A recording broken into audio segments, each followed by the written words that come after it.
Hi friends, I'm Chelsea and I am here with my January reading wrap-up.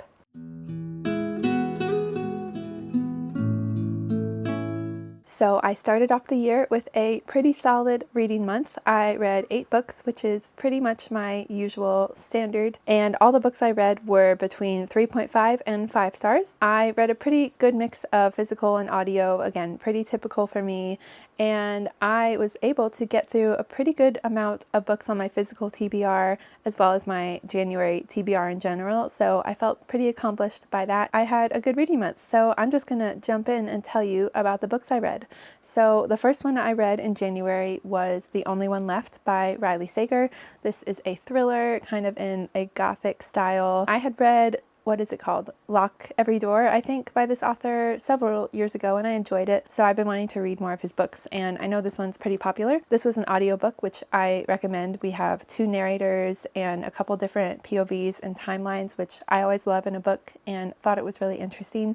So if you don't know what this one's about, I will tell you a quick little synopsis, and as always, I'm referring to some notes because my mom brain just can't retain everything. So this story centers around 2 main characters. We have Lenora Hope. When we start the book, she is an older lady, but she has been rumored to have killed her family back in the 1920s, I think.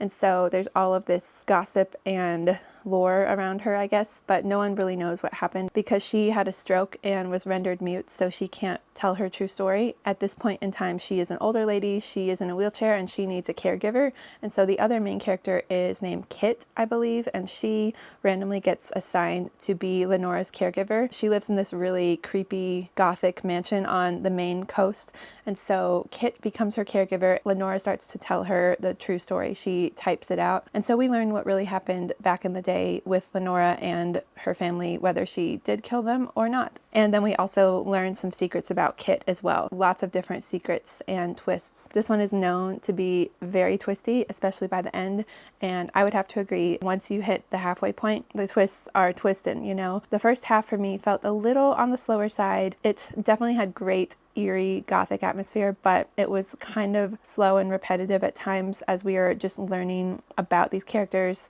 I think thrillers often have that feel where you're kind of building a lot and it can feel a little slow. And then once all the reveals start happening, it becomes a lot more fast-paced and interesting. The twists were kind of wild, definitely felt a little bit like whiplash at times, like you thought the twists were over and then they just kept coming, but I really enjoyed it. I think some of it was a little ridiculous and unrealistic, but like, what is a thriller if not a little ridiculous and unrealistic? So I think this was quite fun. Definitely like the creepy gothic vibes, like I said. So I do recommend this one, and I would like to read more of his books. So if you are a Riley Sager fan, let me know where I should go from here. I think I have one of his books, The Last Time I Lied, and then I know he has several others. Let me know what other books of his you think I should read. Next up, I read The Frozen River by Ariel Lawhon. This was for my in-person book club. This is a historical fiction set after the Revolutionary War, I think. I tend to read a lot of like World War II fiction. This took place in an earlier time period, which I really liked. And this one is based off of a woman who really lived, and her name is Martha Ballard.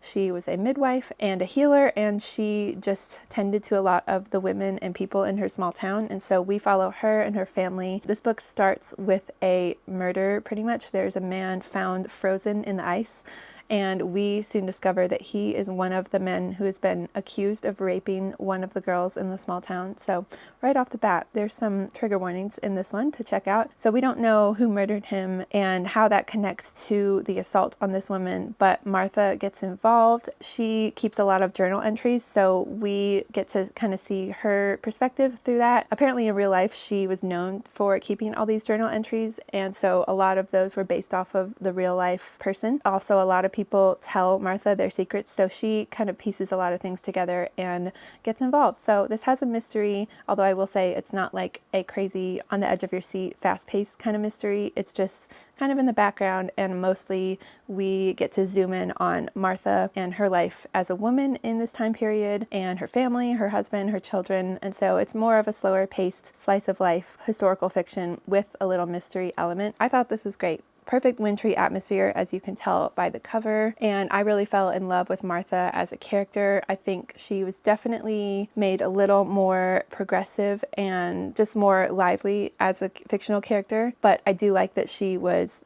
based off of a real person who seemed to be an amazing person, and I just loved following her story and her family.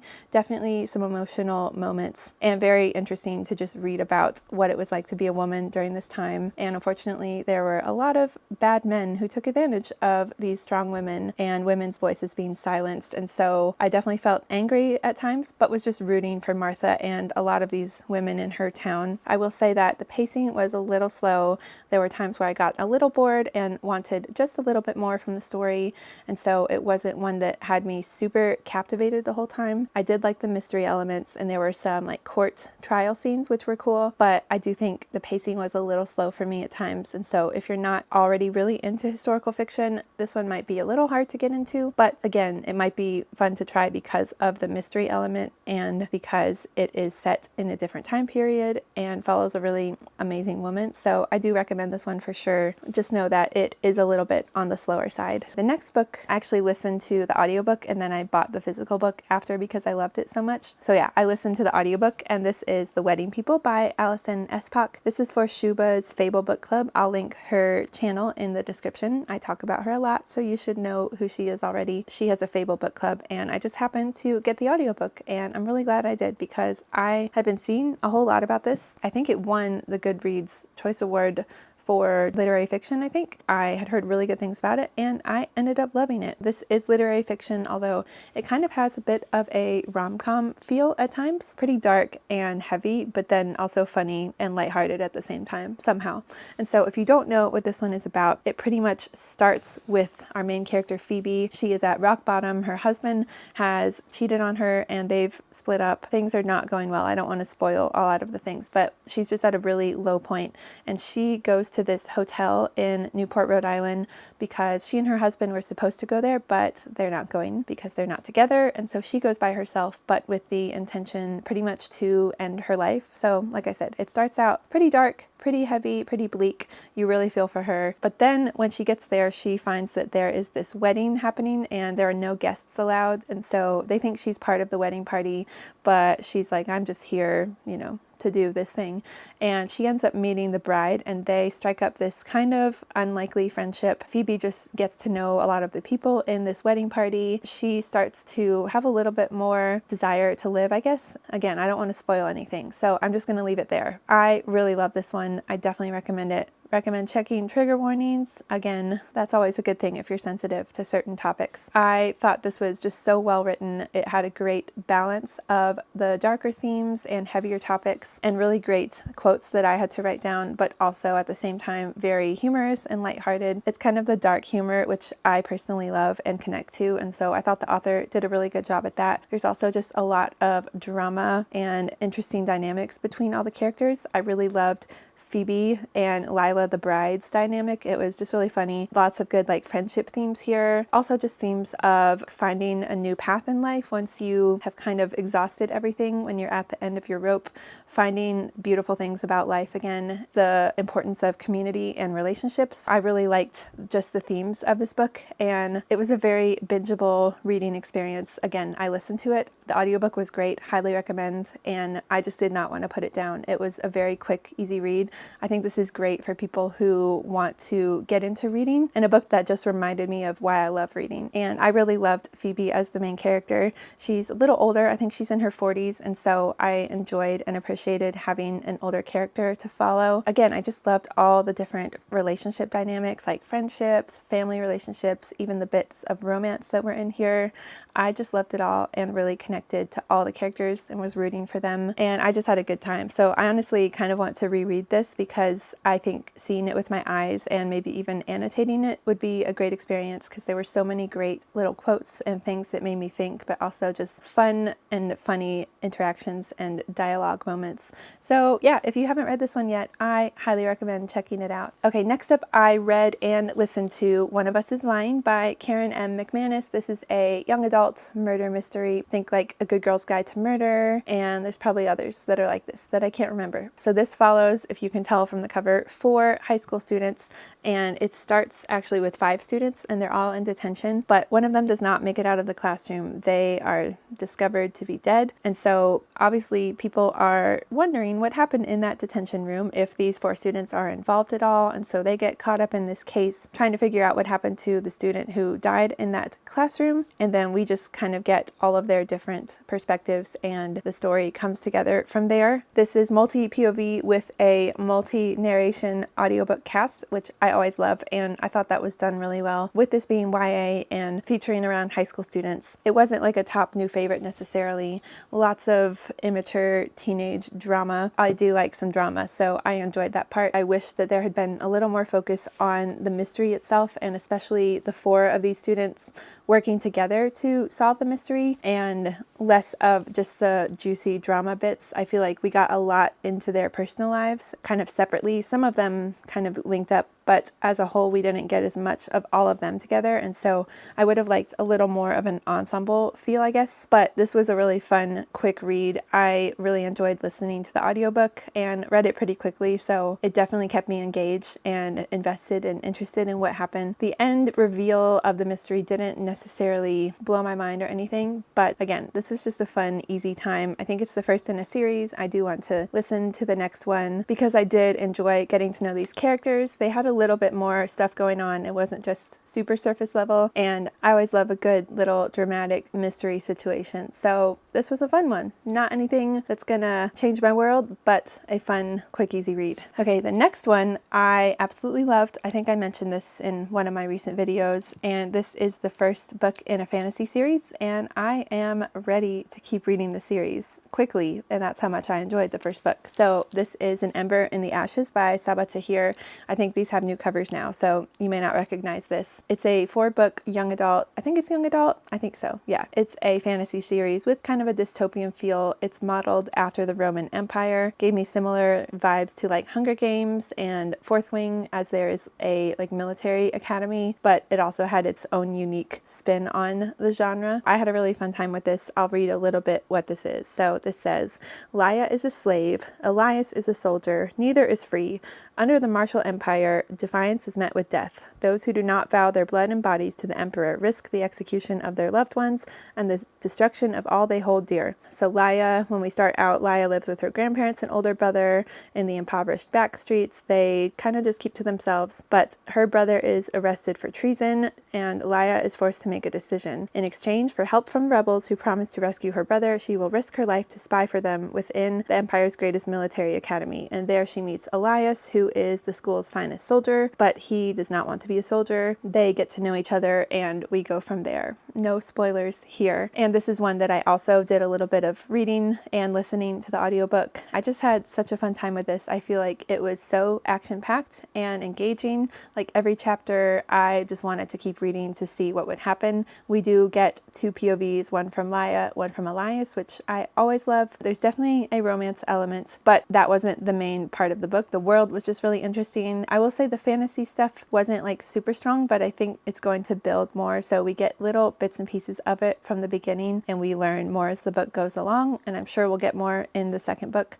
and the rest of the series. I really connected to both of these characters. I was very early on pretty emotionally attached to both of them, thought they were interesting and had some layers to them that weren't just surface level as you tend to find in some young adult fantasy books. I thought the writing was really great, the world building, the setting, everything about it kept me engaged. The pacing was really good. Just a lot of interesting elements because we do have this kind of revolution with the empire taking control of everyone and people trying to fight back, and we have this military school, the hints of magic. It was pretty dark, like it did have some disturbing things going on, so it's definitely not like a super young YA book, and a slow burn romance. Now there is a bit of a love triangle or even a love rectangle or square. I don't even know if that's a thing, but there was some of that, which is really the only thing that kept this from being a 5-star because I was so into everything else, but the love triangle was not my favorite. I could have done without it, although I did kind of like all the individual people. I just never really love a love triangle. I'm curious to see what happens with that in the second book. I'm hoping that we kind of shy away from the love triangle, but I don't know where that's going to go. Overall, I just had a really fun time, and I can see why a lot of people love this series, so I can't wait to continue reading it. I still haven't read the second book.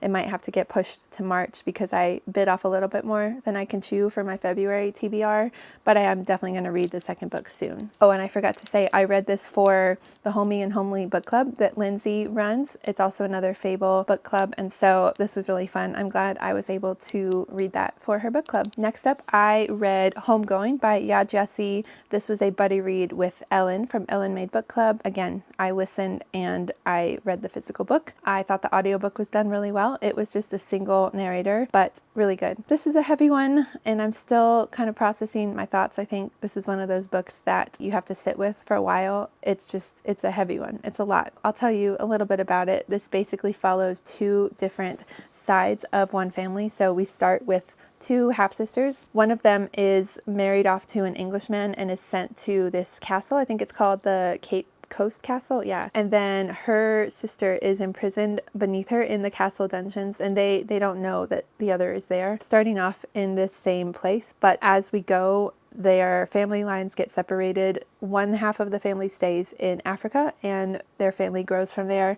and then the other half is taken off to America as slaves, and we see that side of the family living in America, dealing with the struggles of, slavery and the Civil War, racism, segregation, all of that stuff going on in America, along with the other side of the family being in Africa, dealing with colonization and the British in general, and just tribal battles and disputes, the pressure to marry certain people, to do certain things in their lives.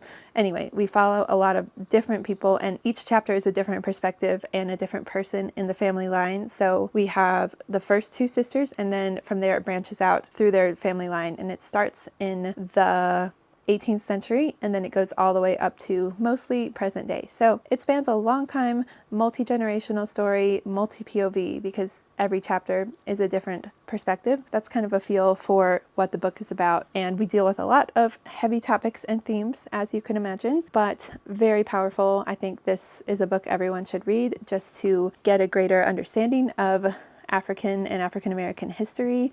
I know that a lot of this is based off of real life, and I know the author did a ton of research to accurately portray this history and this experience, but I kind of had a conflicting rating or review, I guess. I don't know, because in terms of just objectively, this is like a 5-star book. Like I said, I think everyone should read it. Just a powerful and tragic story of the struggles and injustices that generations of a family can face, and just how everything in history has affected Africans and African Americans. Very impactful, heartbreaking, but beautiful at other times. Definitely recommend. But as far as my reading experience went, it was a little bit of a struggle, I think mostly just because each chapter was a different character. I really liked the idea of that, and I did like the execution of it in general, but I think I had a hard time because I got connected to a lot of the characters, and then once their chapter was over, that was it. Like, you get a little bit of the rest of their story in the next generation, but for the most part, you're focused in on the next person and you don't get as much of the last person, if that makes sense. I kind of prefer stories, I think, where you get to follow the same character and you come back to their POV,